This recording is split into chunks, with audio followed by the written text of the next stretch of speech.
Welcome to MSB classes. आज हमारा transformer के एमसीक्यू का लेक्चर नंबर 15। फर्स्ट क्वेश्चन हमारा, the regulation of a transformer is. ये तो रेगुलेशन हो गया, तो ये वोल्टेज रेगुलेशन की बात हो रही है यहाँ पे। तो किसी भी ट्रांसफार्मर में वोल्टेज रेगुलेशन क्या होता है? तो मान लो हमारा एक ट्रांसफार्मर है, इसकी एक प्राइमरी साइड होंगी, एक सेकेंडरी साइड। तो ये इसकी प्राइमरी साइड है और ये सेकेंडरी साइड है। इसकी सेकेंडरी साइड पे जब ओपन रहेगा, कोई लोड नहीं रहेगा, तब इसके वोल्टेज को बोलते हैं वी नो लोड वोल्टेज। और यहाँ पर अपन एक फुल लोड लगा लेते हैं, ठीक है, ट्रांसफार्मर का रेटेड लोड लगा देते हैं, तब जो वोल्टेज होगा वो होता है यहाँ पे फुल लोड वोल्टेज। और जो हमारा वोल्टेज रेगुलेशन होता है, वोल्टेज रेगुलेशन, वो होता है हमारा वोल्टेज नो लोड पे माइनस वोल्टेज फुल लोड पे। जो इनका अंतर होता है हमारा वोल्टेज रेगुलेशन होता है। जब हम परसेंटेज वोल्टेज रेगुलेशन की बात करें, परसेंटेज वोल्टेज रेगुलेशन की, तो क्या होता है वी नॉट मतलब वी नो लोड पे माइनस वी फुल लोड पे, ठीक है, या इसको वीएन भी बोल सकते हैं, अपॉन में वी नो लोड पे इंटू 100। तो ये परसेंटेज वोल्टेज रेगुलेशन हो जाता है। तो यहाँ पे जो हमारा करेक्ट ऑप्शन हो जाएगा वो ऑप्शन है कि ट्रांसफार्मर का वोल्टेज रेगुलेशन क्या होता है, voltage at no load minus voltage at full load upon में voltage at no load into 100%। Next question है हमारा, a 100 kVA 1100 upon 400 volt 50 hertz single phase transformer is 100 turn on the secondary winding, the number of turn on its primary winding will be। ठीक है, secondary के number of turn दिया है, हमको primary के निकालना है। तो यहाँ पे क्या क्या दिया है, एक तो पावर रेटिंग दी है जो कि हमारे कोई काम की नहीं है इस क्वेश्चन के लिए। यहाँ पे क्या दिया, वोल्टेज रेटिंग दी है। तो V1 क्या दिया हमको 1100, V2 क्या दिया 400, ठीक है, और N1 हमको निकालना है कितना है, और N2 हमें दिया है कितना 100। जो ट्रांसफॉर्मेशन रेशियो होता है वो होता है हमारा V2 अपॉन में V1 is equal to N2 upon में N1 is equal to I1 upon में I2 is equal to K। Transformer का ट्रांसफॉर्मेशन रेशियो है, तो इससे हम निकालेंगे। तो हमको क्या क्या दिया है, V2 अपॉन में V1 is equal to N2 upon में N1, इस फॉर्मूले से निकालेंगे। ठीक है, तो वैल्यू पुट कर देते हैं। V2 हमें दिया है 400, V1 हमें दिया है 1100, ठीक है, इजिकल टू N2 हमें दिया है 100, N1 हमें निकालना है। यहाँ से हो जाएगा N1 इजिकल टू 100, इसको इधर ट्रांसफर कर देंगे, हो जाएगा 100 इंटू 1100, N1 को इधर ऊपर ला लेंगे, 400 को इधर कर देंगे ट्रांसफर। ठीक है, इसको जब हम सॉल्व करेंगे, डबल जीरो से डबल जीरो कैंसिल, 4 से 25 टाइम कैंसिल हो जाएगा। जब इसको मल्टीप्लाई करेंगे तो जाएगा 25 वन 25, ठीक है, यहाँ 225 से 25 275 टर्न। ये आ गया हमारा N1 निकल के। जो प्राइमरी में नंबर ऑफ टर्न होंगे कितने होंगे 275। तो करेक्ट ऑप्शन हो जाएगा ऑप्शन बी। नेक्स्ट क्वेश्चन है हमारा, maximum efficiency of transformer occur when. तो ट्रांसफार्मर में मैक्सिमम एफिशिएंसी कब होती है हमको बताना है। तो जो ट्रांसफार्मर होते हैं उसमें दो तरह के लॉस होते हैं। एक होता है हमारा कि आयरन लॉस, ठीक है, आयरन लॉस में भी दो तरीके के लॉस होते हैं, एक हिस्टेरेसिस लॉस और एक एडी करंट लॉस। ठीक है, तो जो हिस्टेरेसिस लॉस होता है हमारा, हिस्टेरेसिस लॉस एच है, ठीक है, हिस्टेरेसिस लॉस को हम क्या बोलते हैं कि एच एक कांस्टेंट है। ये जो फ्लक्स डेंसिटी होती है हमारी कोर में, मैक्सिमम फ्लक्स डेंसिटी की power 1.6 into frequency into volume of core. ठीक है, वॉल्यूम मतलब कोर का जो आयतन होगा वो। ठीक है, दूसरा क्या होता है हमारा एडी करंट लॉस। तो एडी करंट लॉस क्या होता है, के ई ए हो गया हमारा कांस्टेंट, जो मैक्सिमम फ्लक्स डेंसिटी होती है उसका स्क्वायर, फ्रीक्वेंसी का स्क्वायर टी स्क्वायर। यहाँ पे जो टी होता है ये इंसुलेशन की थिकनेस होती है इंटू वी। तो ये हो गया हमारा कौन सा आयरन लॉसेस, जिसको हम क्या बोलते हैं कांस्टेंट लॉसेस, कांस्टेंट लॉस। ये लोड पे डिपेंड नहीं करते, ठीक है, not depend on load, load. ठीक है, इसके अलावा एक और लॉस होता है जिसको हम क्या बोलते हैं वेरिएबल लॉसेस या कॉपर लॉस। ठीक है, कॉपर लॉस क्या होता है आई स्क्वायर आर, और एक इस पे लोड पे डिपेंड करता है, लोड पे डिपेंड करता है। ठीक है, तो जो ट्रांसफार्मर की एफिशिएंसी मैक्सिमम कब होंगी, तो जो हमारा P constant losses P variable losses के बराबर हो जाएंगे, तब हमारी एफिशिएंसी मैक्सिमम आती है। मतलब constant loss equal to variable loss. इसको ये भी लिख सकते हैं कि P I is equal to P C, मतलब core loss is equal to iron loss, iron loss नहीं कॉपर लॉस। ठीक है, तो यहाँ पे जो करेक्ट ऑप्शन हो जाएगा option B, the sum of hysteresis losses and eddy current losses equal to the copper loss of the winding. ठीक है, इसका कहने का मतलब क्या है, पी आई मतलब हिस्टेरेसिस लॉसेस और एडी करंट लॉस का जो सम है वो इज इक्वल टू हो जाएगा पी कॉपर लॉस के। तो ये करेक्ट ऑप्शन हो जाएगा हमारा ऑप्शन बी। नेक्स्ट क्वेश्चन है हमारा, if two three phase transformer are to be operated in parallel what are the condition to be satisfied. तो जब दो ट्रांसफार्मर का हम पैरेलल ऑपरेशन करते हैं तो कौन सी कंडीशन को सेटिस्फाई करना है उसने, वो हमें बताना है। तो मान लो कि ट्रांसफार्मर ये है और एक ट्रांसफार्मर ये है। ठीक है, तो इसका पैरेलल ऑपरेशन कुछ इस टाइप से होगा कि ये हमने इसको लाइन से कनेक्ट कर दिया और इधर हमारा लोड है। ठीक है, ये लाइन से कनेक्ट कर दिया और इधर लोड है। ठीक है, और लोड साइड भी ये आपस में कनेक्ट है। ठीक, और इधर हमने लोड लगा रखा। ये हो गया हमारा पैरेलल ऑपरेशन ऑफ ट्रांसफार्मर। तो इसके लिए कौन कौन सी कंडीशन सेटिस्फाई करना चाहिए ट्रांसफार्मर ने, हमें बताना है।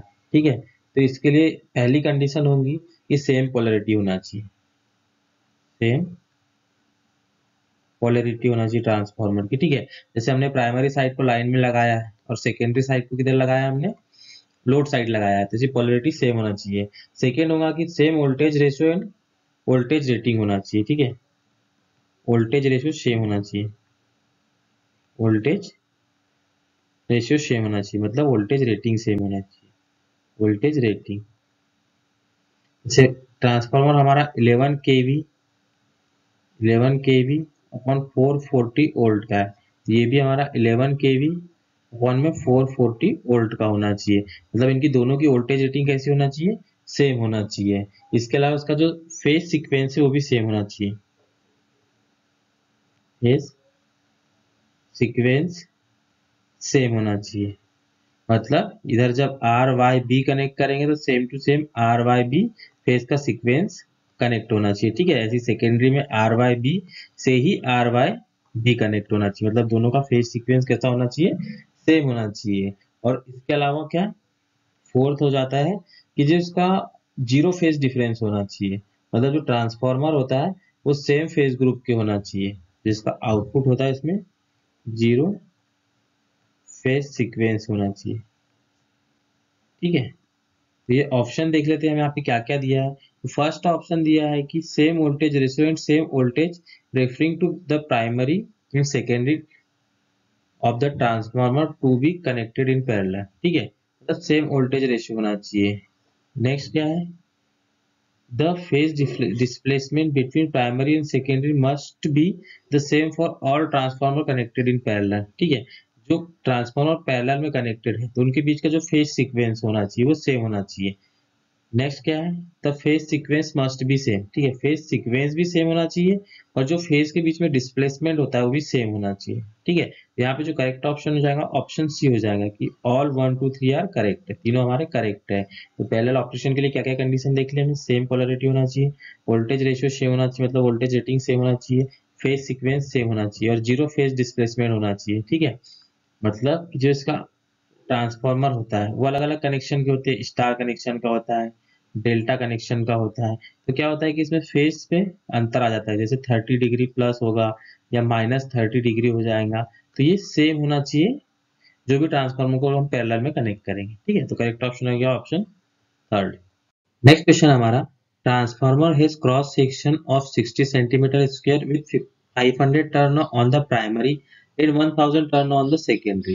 It is connected to 500 volt 50 hertz supply. The peak value of the magnetic flux density. यहाँ पे आगे बात हो रही है मैग्नेटिक फ्लक्स डेंसिटी की, ये हो गया बी मैग्नेटिक फ्लक्स डेंसिटी। हमें बताना है क्या कितनी होगी, ये क्या होती है 5 में ए होती है। ठीक है, तो यहाँ क्या क्या दिया है वो देख लेते हैं। तो सबसे पहले यहाँ क्या दिया है, क्रॉस सेक्शन। ठीक है, मतलब ए दिया हमें कितना 60 सेंटीमीटर स्क्वायर। ठीक है, लेकिन हम उसको मीटर में कन्वर्ट करना पड़ेगा, तो हो जाएगा 60 अपॉन में 100 इंटू 100। क्योंकि यहाँ सेंटीमीटर स्क्वायर है। सिर्फ सेंटीमीटर होता तो हम 100 से डिवाइड करते। तो ये और भी इसको क्या लिख सकते हैं, 60 इंटू 10⁻⁴ मीटर। ये हो गया कन्वर्ट हमारा क्या है मीटर में। इसके अलावा क्या क्या दिया है, with 500 turn on the primary, मतलब N1 दिया है हमें 500 टर्न, ठीक है। इसके अलावा क्या दिया है, N2 दिया है, N2 क्या दिया है 1000, ठीक। और क्या दिया, कनेक्टेड टू अ 500 वोल्ट, मतलब हमको V1 दिया है, 500 वोल्ट से कनेक्टेड है, और सप्लाई फ्रीक्वेंसी कितनी दी है, 50 हर्ट्ज दी है।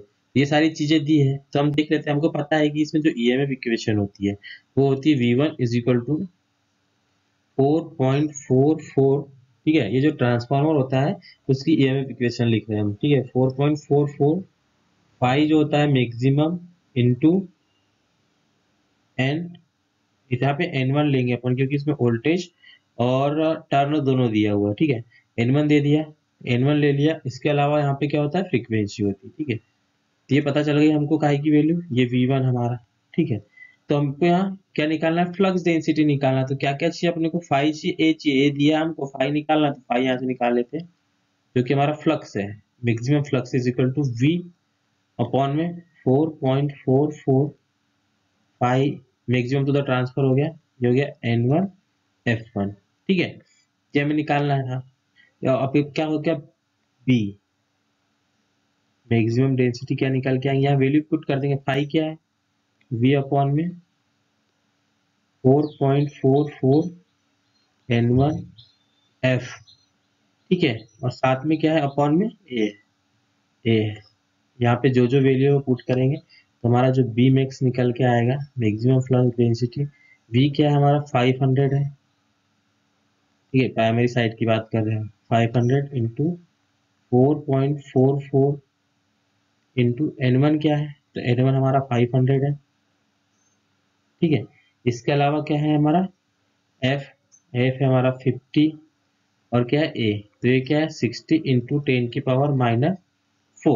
तो जब हम इसको सॉल्व करेंगे, ठीक है, तो ये 500 से 500 कैंसिल हो गया। इसके अलावा जब इसको हम सॉल्व करेंगे तो सॉल्व करने के बाद जो हमारा निकल के आता है वो आता है हमारा क्या, 0.75 वेबर मीटर स्क्वायर, ठीक है। 0.75 वेबर पर मीटर स्क्वायर, ठीक है, ये निकल के आया। जब हम इसको मिली वेबर में चेंज करेंगे, ठीक है, क्योंकि यहाँ पे सारा मिली वेबर में दिया ऑप्शन, तो ये क्या निकल के आएगा, मिली मतलब 10⁻³ इसमें मल्टीप्लाई करेंगे और डिवाइड करेंगे। ये कैसे कन्वर्ट करते हैं एक बार देख ही लेते हैं। यहाँ पे करेंगे है ना, 0.75 इंटू 10⁻³ और डिवाइड भी कर देंगे 10⁻³ से, ठीक है। तो जब इंटू करेंगे तो क्या हो जाएगा, 750 हो जाएगा, और डिवाइड करेंगे मतलब 10⁻³ इसको क्या लिख सकते हैं, 750 milli weber per metre square, ठीक है। तो यहाँ पे करेक्ट ऑप्शन हो जाएगा हमारा option C, 750 milli weber per metre square. क्या हो गया, बी मैक्स हो गया, मतलब maximum flux density. Next question हमारा, transformer the primary induced EMF E1, secondary induced EMF E2 are, इन दोनों के बीच में क्या फेज डिफरेंस होता है हमें बताना है। तो मैं एक फेजर डायग्राम बनवा, इसे समझते हैं। ये हमारा क्या हो गया, फ्लक्स हो गया फाई, ठीक है। और जो इंड्यूस्ड ईएमएफ होता है, जो फ्लक्स फाई से 90 डिग्री लेग करता है, ठीक है, फाई से। और जो E1 और E2 होते हैं, दोनों इंड्यूस्ड ईएमएफ एक ही फ्लक्स के कारण होते हैं, इसलिए E1 और जो E2 होता है ये कैसे होते हैं, इस सेम फेस में होते हैं, ठीक है। तो यहाँ पे जो करेक्ट ऑप्शन हो जाएगा इन फेस, ऑप्शन सी हमारा करेक्ट ऑप्शन हो जाएगा। नेक्स्ट क्वेश्चन है, if two transformer not having the same percentage impedance are connected in parallel for sharing a load then, ठीक है, मतलब जब दो ट्रांसफार्मर को पैरेलल में कनेक्ट करेंगे और उनकी सेम परसेंटेज इंपीडेंस नहीं होगा तो क्या होगा। तो उस कंडीशन में क्या होता है कि जो लोड शेयरिंग करते हैं हमारे ट्रांसफार्मर, तो वो उसके केवीए रेटिंग के प्रोपोर्शनल नहीं होता है, ठीक है। तो जो करेक्ट ऑप्शन हो जाएगा यहाँ पे ऑप्शन सी हो जाएगा कि load sharing of the transformer will not be proportional to their KVA rating. Next question है हमारा, following are the test data on a single phase transformer of 40 kilovolt ampere with 0.8 power factor lagging load. Iron loss 450 watt, full load copper loss 850 watt, ठीक है, full load copper loss की बात हो रही। The efficiency of the transformer at half full load, ठीक है, मतलब half load पे हमको निकालना है। तो जो करेक्ट ऑप्शन होगा वो हमें इसमें देखना है। तो जो यहाँ पे क्या क्या दिया हमको, पावर रेटिंग दी है, मतलब VI दिया है हमको, ठीक है, क्या दिया है 40 किलो वोल्ट एम्पियर, ठीक है, पावर फैक्टर दिया है 0.8, लेगिंग हो या लीडिंग से इतना कोई फर्क नहीं पड़ेगा अभी यहाँ पे, ठीक है। आयरन लॉस दिया है P, आयरन लॉस कितना दिया है 450 वॉट, ठीक है। ये हाफ लोड हो या फुल लोड हो, आयरन लॉस हमारा कैसा होता है, कांस्टेंट लॉस होता है, मतलब ये 450 रहेगा फुल पे भी और हाफ पे भी, ठीक है। इसके बाद में क्या दिया है, कॉपर लॉस दिया है, तो यहाँ पे फुल लोड कॉपर लॉस कितना दिया है, ये फुल लोड पे है, कॉपर लॉस कितना दिया हुआ 850 वॉट। जब हम हाफ लोड पे बात करेंगे तो हाफ लोड पे कॉपर लॉस कैसे निकालते हैं, तो कॉपर लॉस क्या होता है हमारा आई स्क्वायर आर इजिकल टू कितना दिया हमको 850 वॉट, ये क्या दिया फुल लोड पे। जब हम हाफ लोड की बात करेंगे तो हाफ लोड पे हमारी करंट क्या हो जाएंगी, जो आई है यहाँ पे तो I/2 हो जाएंगी, मतलब I/2 का स्क्वायर इंटू आर, ठीक है, इजिकल टू कितनी हो जाएंगी, तो यहाँ पे निकालना है कितना होगा, ठीक है, ये निकालना हमको कितना होगा, तो ये क्या हो जाएगा आई स्क्वायर अपॉन आर अपॉन में 4, मतलब जो भी आई स्क्वायर आर है उसके अपॉन में 4, मतलब आई स्क्वायर आर की वैल्यू क्या है 850, मतलब 850 अपॉन में 4, ये कितना हो जाएगा हाफ लोड पे कॉपर लॉस हो जाएगा, ठीक है। हाफ लोड पे कितना हो गया 850 अपॉन में 4, ठीक है। और एक सिंपल सा फॉर्मूला होता है जो एफिशिएंसी निकालने का, तो एफिशिएंसी वैसे एक्चुअल में क्या होती है, एफिशिएंसी इज इक्वल टू क्या होती है, आउटपुट अपॉन में इनपुट, ठीक है। या तो इसको और लिख सकते हैं, आउटपुट अपॉन में आउटपुट प्लस लॉसेस, ठीक है। तो यहाँ पे हम एफिशिएंसी निकालेंगे एट हाफ लोड, तो उसके लिए फॉर्मूला निकल के आता है हमारा x V I cos phi, ठीक है, ये पावर हो गई हमारी आउटपुट पावर, हाफ लोड की बात हो रही, ठीक है, x V I cos phi, ठीक है, प्लस में हमारा लॉस कौन से, एक iron loss plus x square into P copper loss, ठीक है। तो यहाँ एक्स क्या है, तो एक्स फैक्टर है कि कितना लोड है, ठीक है। जैसे हम हाफ लोड की बात करेंगे तो एक्स की वैल्यू 1/2 होंगी, फुल लोड की बात करेंगे तो 1 होंगी, ठीक है, मतलब या 1/3 की बात करेंगे तो 1/3 लोड की तो 1/3 होंगी, 2/3 करेंगे तो 2/3 होंगी, ये एक्स की वैल्यू होती है। तो यहाँ हम कितने लोड की बात कर रहे हैं, यहाँ हम कर रहे हैं हाफ लोड की, मतलब हाफ ऑफ द लोड की बात करें, ठीक है। तो ये हो जाएगा 1/2 इंटू वी आई की वैल्यू कितनी दी हमको 40 इंटू जो हमारा पावर फैक्टर है वो क्या है 0.8, ठीक है, अपॉन में आ जाएगा हमारा क्या, सेम एक्स की वैल्यू क्या है 1/2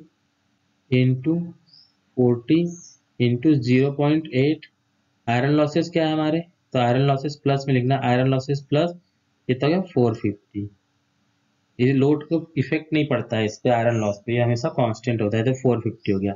जब हम कॉपर लॉस की बात करेंगे तो क्या हो जाएगा 850 अपॉन में 4, ठीक है। जब हम इसको सॉल्व करेंगे तो सॉल्व करने के बाद हमारा निकल के आएगा 96.02%, ठीक है। तो इसको सॉल्व कर लेना तो निकल के आएगा 96.02%, तो करेक्ट ऑप्शन हो जाएगा यहाँ पे option A.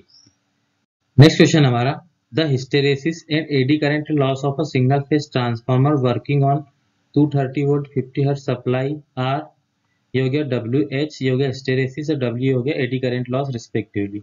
The percentage change in this losses when operated on 276 volt 60 hertz, मतलब एक ट्रांसफार्मर है, पहले ऑपरेट करा था 230 वोल्ट 50 हर्ट्ज पे, बाद में ऑपरेट करा 276 और 60 हर्ट्ज पे। तो इनकी जो एडी करंट लॉस है और हिस्टेरेसिस लॉस है उनमें क्या चेंज आया, परसेंटेज चेंज उनके लॉस में, वो हमें बताना है, ठीक है। सबसे पहले हम देख लेते हैं कि जो हमारा हिस्टेरेसिस लॉस होता है वो क्या होता है, के H P max flux density की पावर 1/6 इंटू फ्रीक्वेंसी, ठीक है, इंटू वॉल्यूम ऑफ द पोल, ये हो गया। जब हम एडी करंट लॉस की बात करें तो होता है कांस्टेंट इंटू बी मैक्स की power 2 into frequency square into thickness of the insulation का स्क्वायर इंटू V यानी वॉल्यूम। तो यहाँ पे क्या क्या कांस्टेंट है, तो यहाँ पे जो फर्स्ट में लगे कांस्टेंट के केज कांस्टेंट है, इसके अलावा जो वॉल्यूम ऑफ द कोर है ये भी कांस्टेंट है, थिकनेस ऑफ द इंसुलेशन ये भी कांस्टेंट है। मतलब हम लिख सकते हैं कि जो hysteresis loss directly proportional to flux density into frequency, ठीक है। Hysteresis loss directly proportional to flux density into frequency का स्क्वायर, ठीक है। तो जो हमारी फ्लक्स डेंसिटी होती है, मैक्सिमम फ्लक्स डेंसिटी जो हम लिख रहे हैं वो क्या होती है, V बाय एफ होती है, ठीक है। तो जो दो कंडीशन दी है यहाँ पे, फर्स्ट कंडीशन में V1, सेकेंड कंडीशन में V2 क्या है देख लेते हैं। तो फर्स्ट कंडीशन में V1 है 230 वोल्ट और V2 मतलब सेकेंड कंडीशन मतलब 276। फ्रीक्वेंसी की बात करें तो फर्स्ट कंडीशन में 50 हर्ट्ज है, सेकेंड कंडीशन मतलब F2 में 60 हर्ट्ज है। तो यहाँ V बाय एफ निकालते हैं फर्स्ट कंडीशन में, मतलब V1 वाली कंडीशन में, ठीक है। तो ये क्या निकलेगा, V1 अपॉन में F1 निकलेगा। तो V1 अपॉन F1 मतलब 23/50 करा, तो क्या निकला 23/5 आ गया। जब सेकेंड कंडीशन में करेंगे B max 2 is equal to V2 upon में F2 मतलब 276 अपॉन में 60 आ गया, ठीक है। इसको 12 से डिवाइड करते तो 12×5 60 हो जाएगा, 12×2 24, फिर 12×3 36 मतलब 23/5। मतलब हम देख रहे हैं कि हमारा V1 upon F1 is equal to V2 upon में F2, मतलब जो भी क्या निकल के आया बी मैक्स 1 और बी मैक्स 2, ये दोनों क्या है कांस्टेंट है, मतलब 23/5 है, मतलब दोनों में भी कांस्टेंट है। तो ये क्या बी मैक्स जो हमारा कांस्टेंट निकल के आया। तो जो हमारा हिस्टेरेसिस लॉस है वो डायरेक्टली प्रोपोर्शनल टू क्या हो गया यहाँ पे फ्रीक्वेंसी, और जो एडी करंट लॉस है वो डायरेक्टली प्रोपोर्शनल टू क्या हो गया फ्रीक्वेंसी का स्क्वायर, ठीक है। जब हम चेंज निकालेंगे इसमें, ठीक है, कि इनके बीच में चेंज क्या आया, पहले निकालेंगे कि हिस्टेरेसिस लॉस में क्या चेंज आया, मतलब WH में चेंज निकालेंगे, ठीक है। तो हिस्टेरेसिस मतलब डायरेक्टली प्रोपोर्शनल टू फ्रीक्वेंसी है। तो पहले फ्रीक्वेंसी कितनी थी 60 माइनस 50 अपन किसके कंपैरिजन में, तो पहले की कंपैरिजन में क्या चेंज आया ये निकालना है हमको, ठीक है। तो ये निकालेंगे, ठीक है। तो ये निकालते हैं, परसेंट निकालना तो यहाँ 100, ये क्या हो जाएगा 10/50 इंटू 100, क्या निकल के आया है ये 2 मतलब 20% चेंज आ गया हमारा काय में WH मतलब हिस्टेरेसिस लॉस में। इसके बाद में हम क्या निकालेंगे एडी करंट लॉस निकालेंगे, ठीक है। तो एडी करंट लॉस में क्या चेंज आएगा वो देख लेते हैं, WE चेंज निकालेंगे इसमें, ठीक। तो ये काय पे डिपेंड कर रहा है, ये कर रहा है स्क्वायर पे डिपेंड। तो ये निकल जाएगा 60 का स्क्वायर माइनस 50 का स्क्वायर अपॉन में नीचे आ जाएगा हमारा 50 का स्क्वायर जो पुराना है इंटू 100। जब हम इसको सॉल्व करेंगे तो निकल के आ जाएगा हमारा 44%, ठीक है। तो यहाँ पे जो करेक्ट ऑप्शन हो जाएगा ऑप्शन ए, मतलब जो पहले लॉसेस थे और बाद में लॉसेस है उसमें परसेंटेज क्या आया। तो जो हिस्टेरेसिस लॉस है उसमें आया 20% का चेंज, और जो एडी करेंट आएगा उसमें 44% का चेंज आएगा, ठीक है। नेक्स्ट क्वेश्चन है, if there is an open circuit in 220/110 volt auto transformer in the winding which is common to both high voltage and low voltage, then the voltage output on the low voltage side will be. तो question क्या बोला पहले वो समझ लेते हैं। एक auto transformer है, ठीक है, ये हमने ऑटो ट्रांसफार्मर बनाया है, ठीक है। ये 220/110 मतलब स्टेप डाउन ट्रांसफार्मर है, ठीक है। ये हमारा यहाँ से क्या आएगा, ये हो गया V2, टोटल हो गया यहाँ से यहाँ तक V1। तो हमारा क्वेश्चन क्या बोल रहा है कि there is open circuit in a 220/110 volt auto transformer in the winding which is common to the both, मतलब जो कॉमन है both high voltage and low voltage में। मतलब यहाँ पे ओपन सर्किट आ गया, ठीक है, यहाँ से ओपन हो गई। तब हमको बताना है कि सेकेंडरी में वोल्टेज क्या होगा। तो जो प्राइमरी में होगा वो सेकेंडरी में होगा, क्योंकि यहाँ से तो कोई कनेक्शन ही नहीं है। तो ये कैसा बन गया, नया डायग्राम बनाना चाहे तो हम ऐसा, ऐसा और ऐसा, ये क्या हो गया ओपन हो गया, ठीक है। तो यहाँ पे जो V1 है वही यहाँ पे क्या V2, मतलब V1 is equal to V2 हो जाएगा, ठीक है। तो V1 क्या है 220 वोल्ट है, तो V2 भी क्या हो जाएगा 220 वोल्ट। तो करेक्ट ऑप्शन हो गया ऑप्शन बी। यदि हमारा वीडियो अच्छा लगता है तो प्लीज वीडियो को लाइक कीजिए और हमारे चैनल को सब्सक्राइब कीजिए। Thank you for watching.